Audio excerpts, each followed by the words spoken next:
돈이 되는 작품을 고르는 기준은 어떻게 되십니까? 이건 뭐 다 사람마다 다르겠지만은. 그렇죠. 네. 맞아요. 그런데 부동산과 미술 시장이 굉장히 비슷하다고 저도 몇 번 말씀드렸지만 아주 큰 차이가 있다면 아무래도 절대적인 기준은 아니겠지만 아무래도 부동산 같은 경우에는 미래의 호재, 향후에 어떤 좋은 변화가 있을 것이냐를 본다면 미술 시장은 역사를 봐야 돼요. 과거. 역사. 네네. 그래서 이 작가가 어떠한 작품들을 꾸준하게 해왔고 그리고 이게 미술자적으로 혹은 미학적으로 어떠한 가치로 평가가 되고 있는지 이런 것들이 굉장히 중요한 부분이거든요. 그래서 그 음악에서도 원히트 원더라는 게 있잖아요. 한 번에 앨범 하나에 어떤 노래가 하나가 나와서 엄청나게 히트를 메가셀러 히트를 확 하고 다음번에는 변변한 음악을 만들지 못해서 사라지는 그런 뭐 되게 그런 작가 많거든요. 그런데 미술 시장에서는 아무래도 그렇게 걸음이 없고 아무 기초가 없는 작가가 갑자기 스타덤 막 이러는 경우는 없어요. 왜냐하면 이게 미술사나 미학은 전 세계 공통으로 모두가 배우는 이론이에요. 부동산 같은 경우에는 앞으로의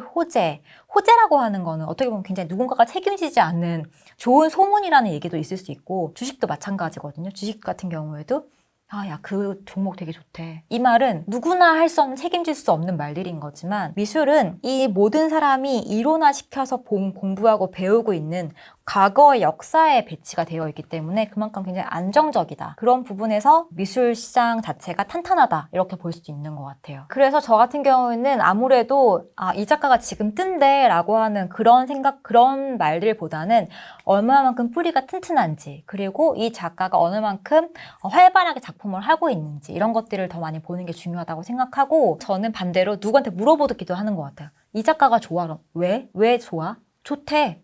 누가? 그럼 너는 샀어? 그 사람은 샀대? 이렇게 물어보는 거. 역으로 물어보는 경우도 있고 그리고 작가랑 저는 만날 수 있는 기회가 있다 하면 정말 그건 베스트인 것 같아요. 네네. 만나면 뭘 물어봐요? 작업 어떻게 하세요? 여쭤보죠. 그리고 얼마만큼 작업하세요? 하루에 얼마만큼 작업하세요? 이렇게 물어보는 경우도 있고 그리고 요즘에는 제가 어떤 것들을 시도해보고 있냐면 커미션 워크라고 해서 그게 뭐죠? 작품을 직접 작가에게 의뢰하는 거예요.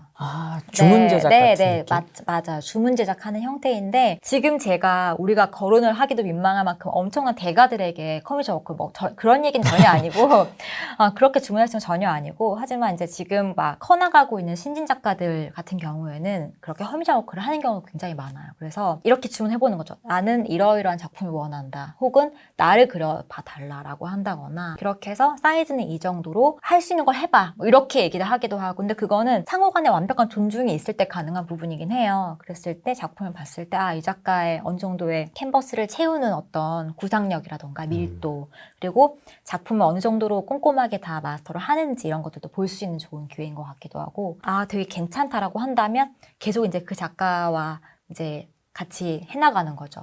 작품도 계속 전시 때 구입을 한다거나 혹은 요즘에 어떤 작업하고 있어? 요즘에 어떤 뭐 전시 준비하고 있어? 이렇게 하기도 하고 페이퍼로 이미 나와 있는 정리가 되어 있는 어떤 미술 이론을 바탕으로 해서 네. 역사를 공부하고 그리고 작가랑도 이야기를 한번 해보고 네, 뭐 그런 여러 가지 방법들을 그러니까 어떻게 하면 알 수 있어라고 가만히 생각만 하면 사실 막연하거든요. 네, 막연하거든요. 하지만 그 작가의 인스타그램도 들어가 보고 전 되게 왜냐면 다 나와 있으니까. 그리고 어느 만큼 이 사람이 작품을 열심히 탐구하고 있는지. 근데 왜 축구 선수들 경우에도 이런 거 있잖아요. 맨날 축구 안 하고 뭐 놀고 뭐 이런 거 인스타그램 올라오고 유명한 사람 사진 찍으면 요즘에 이 사람 운동 안 하나 본데 이런 말 하잖아요. 그러니까 이런 것도 비슷한 거거든요. 그렇게 해서 얼마만큼 자신의 작품에 열중하고 있는지를 보는 다양한 기준들이 있고 그다음에 가장 중요한 게 전시 이력 그다음에 레코딩을 어떻게 하고 이런 것도 꾸준하게 보는 거죠. 그리고 가장 제가 조심하려고 하는 부분은 저의 안목을 시장의 시장성이라고 생각하는 순간 굉장히 위험해지는 것 같아요. 미술 시장은 되게 재미있는 게 각종 지성미 있으신 분들이 굉장히 많이 들어오시는 시장이에요.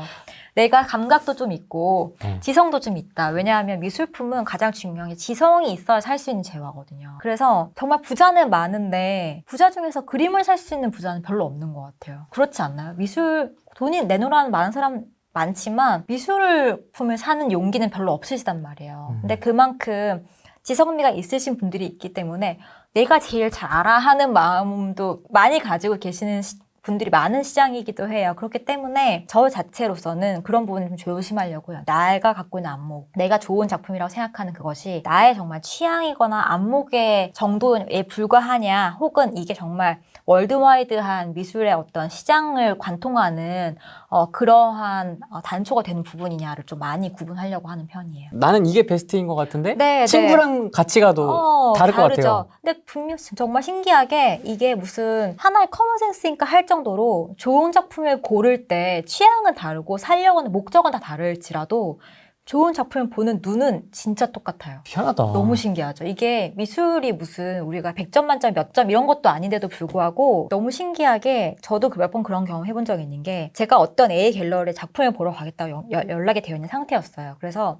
제가 그 친구랑 다른 친구랑 저랑 그런 얘기를 한 거예요. 나 언제 어디 갤러리 가기로 했어. 근데 나 그날 시간 돼 같이 가자 이렇게 된 거예요. 그래서 친구도 그 작품 하나 사고 싶어 하는 거예요. 근데 전시 갤러리에 작품을 볼 수 있는 게 2점이 있었고 해외 작가라서 해외에서 스튜디오에서 오고 있는 작품이 2점이 있어서 총 4점의 작품을 볼 수 있었어요. 근데 그 중에서 그 친구랑 제가 고른 작품이 똑같은 거예요. 아, 찜한 게? 네. 그래서 어떻게 하셨어요? 제가 골랐죠. 왜냐하면 저 따라왔으니까. 안목은 완벽한 백데이터의 결과물이다. 우리가 그런 얘기도 했었거든요. 그래서 이거는 나는 완전 투자로 하겠어. 나는 완벽하게 소장으로 하게. 나는 어떤 후대의 사명감을 위해서 뭐 구매를 하겠어. 다양한 목적이 있을 수 있겠지만 좋은 작품을 봤을 때에 대한 어떤 여한은 전혀 없어요. 좋은 작품은 앞으로 봐도 뒤로 봐도 굴러봐도 똑같은 좋은 작품이다. 그럼 그 친구분은 안 샀어요? 그래서 그분은 제가 알기로는 안 사신 걸로 알고 있어요. 아, 지금은 연락 안 아니야, 하는데 제가 그거를 사실은 그래도 샀어 이렇게 서로 그런 얘기를 참 재미있는 게 이게 자산으로 연결되어 있는 부분도 있다 보니까 그렇게 서로 이렇게 약간 신뢰되는 질문은 잘 하지 않아요. 친하다고 하더라도. 어디서 살 수 있냐? 그리고 또 그림을. 네, 네. 어디서 또 팔 수 있냐? 맞아요. 당근마켓에 던지는 건 아니잖아요. 이게. 그렇죠. 네. 제가 근데 진짜 실제로 당근마켓에서 가끔 그림을 검색해 보긴 해요. 판 사람이 있어요? 있는지 궁금해서. 어. 근데 도자기 같은 경우는 꽤 있어요. 실제로 구입한 적도 있어요. 도자기를.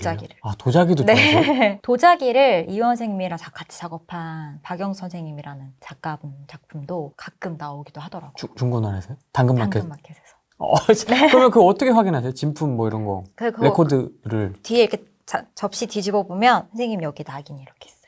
근데 그게 모조일 수도 있잖아요. 근데 도자기를 그렇게 하는, 물론 모조 없을 수는 없겠지만, 그건 제가 소장을 하고 있기 때문에 보면 제가 알거든요.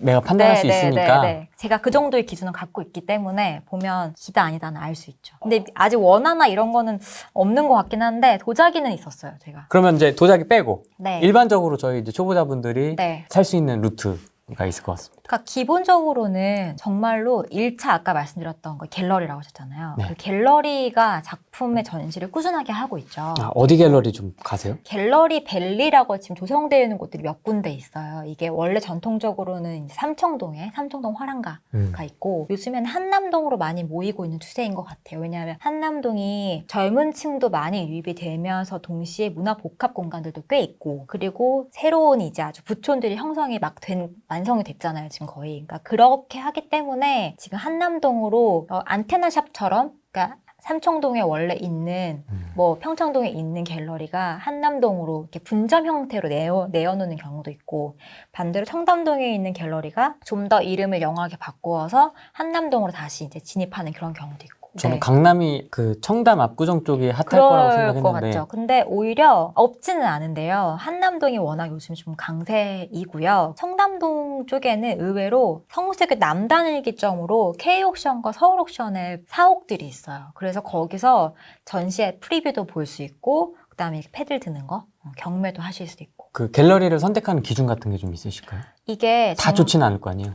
그렇죠. 근데 이제 그 사실 전통성이라는 게 어느 정도는 그 입증하고 있는 부분도 사실 있을 것 같고요. 이 작가를 어떤 작가들을 구성을 하고 있는지 이런 것도 되게 저는 중요하게 보는 것 같아요. 예를 들면 국제 갤러리에 소속되어 있는 작가는 이러이러한 작가다라고 하면 그 중에 다 아는 작가가 아니라 한두 명 알고 뭐 한 작가 정도 모를 수 있죠. 그럼 하지만 국제가 선택했으니까 당연히 이 작가는 좋겠지. 뭐 이렇게 판단할 수도 있는 거죠. 그러니까 일단 점수를 먹고 들어가는 거죠. 그랬을 때, 이 작가 정도는 이 작가를 왜 국제가 선택했을까? 이 작가 한번 보자. 유튜브 찾아보고. 이 작가가 어떤 개인 홈페이지가 있는지 찾아보고. 뭐 이렇게 해서 작품을 점점 이렇게 좁혀 나가는 거죠. 갤러리하고 아까 이제 말씀하셨던 아트 페어도 있고 옥션도 있고요. 네. 또 있습니까, 이게? 사실은 이게 더 중요한 또 방법 중에 하나가 개인 간 거래를 하는 딜러란 역할을 하는 사람이 있어요. 그래서 근데 저는 그 분들을 되게 존중해요. 왜냐하면 이분들이야말로 신의 성실을 바탕으로 하는 업무를 저는 하시는 분들이라고 저는 생각하거든요. 그래서 젓가락 숟가락 몇 개인지를 정말 알아야 사실 어떤 그림을 갖고 있는지도 알 수 있잖아요. 그러면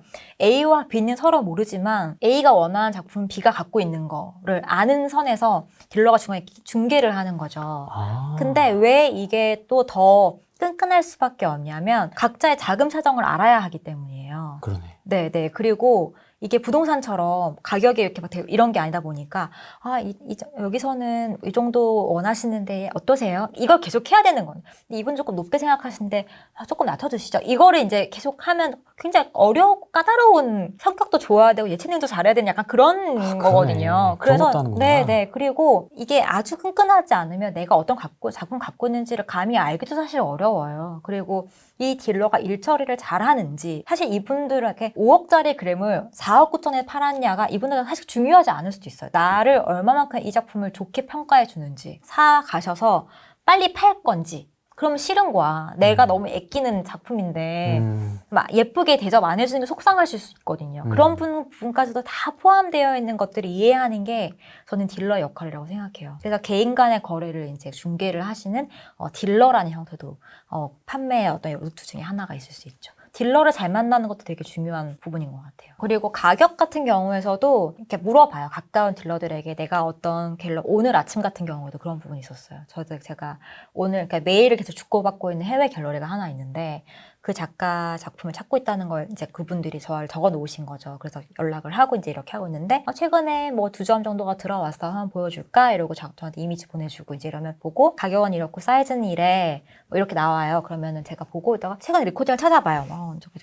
이 정도 가격이구나. 그래서 이 사람이 이렇게 가격 불렀구나. 이제 이렇게 저도 판단을 하는 거죠. 그리고 배송비는 포함이야 아니야? 뭐 이런 것 좀 막 물어봐요. 쉬핑 어떻게 될 것 같아요? 나중에 대변 비용 네가 포함해. 내가 부담이야? 네가 부담이야? 이런 거 막 물어보고 하다가 이제 주변에 가까운 갤러리한테 작품 보여주고 이 정도 오퍼 받았는데 어때요? 이제 이렇게 이제 이거 너무 비싼 것 같아요. 배송비 포함이래요? 요즘에 경매가 그 정도는 해서 그 정도 부른 것 같은데 내고 되는지 한번 물어봐요. 막 이런 식으로 이제 정말 가감 없는 조언을 해주는 거죠.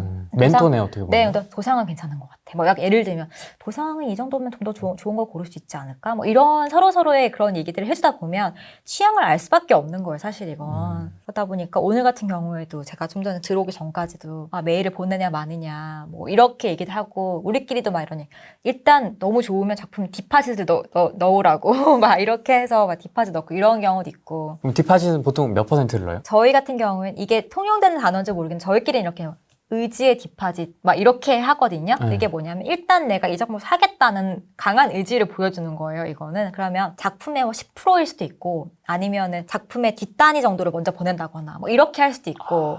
뒷단위. 그건 약간 방법이 다양한 것 같아요. 우리 부동산 잡을 때 계약금 일단 넣고 바로 중도금 쏘잖아요. 네네. 막 그러면 얼마나 이 사람을 하고 싶은지가 우리가 막 절실히 느껴지잖아요. 그러니까 갤러리도 아는 거죠. 이 사람은 이 작품 간절히 원해. 그래서 이 사람한테는 이 작품을 권해도 미스가 별로 안 날 것 같아. 뭐 아니면 갤러리 입장에서도 우리 같이 빨리 이 작품을 팔아야 우리가 지금 다른 작품을 사는 돈이 들어오게 하는데 생각해보면 그 사람 굉장히 지금 열정적으로 작품을 구하고 있다. 이제 이런 메일을 줄 수도 있겠죠. 그러니까 이런 것들이 다 결국은 사람과 사람이 하는 일이라는 거를 미술 시장 사회에서 또 하나 배우게 되는 부분도 있어요. 그러니까 이게 미술은 어떻게 보면 나만이 고즈넉하게 느끼고 향유하는 정서적인 어떤 즐거움을 주는 미술품이잖아요. 미술 자체가 미술 시장이라는 역할이. 그런데 하나의 거대한 조별 과제를 하고 있는 느낌도 들거든요. 팀플? 네, 팀플을 이렇게 배우나 이런 생각도 되게 많이 하게 되고 그리고 반면 저는 미술 시장에서도 투명성이 계속 높아져야 하고 그런 것들이 필요하다고 생각하지만 또 결국은 황금맥과 인맥이 또 주축이 되는 부분도 굉장히 있구나 또 중요하구나 이런 생각도 또 느끼고 있고 많이 배우고 있어요.